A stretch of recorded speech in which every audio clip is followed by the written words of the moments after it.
like to show you our new Tribot product, recently shown at the Pack Expo trade show in Philadelphia. Hi, I'm Craig Marshall from Macron Dynamics. This is our version of a belt-driven Delta robot with 132 picks per minute. The Tribot is targeted for the packaging industry, those that are moving product at high speed.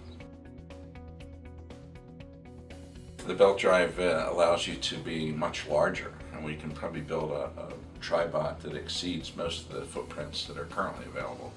So it all depends on the imagination, how large we can go with this Tribot. It's within plus or minus 10 thousandths of an inch.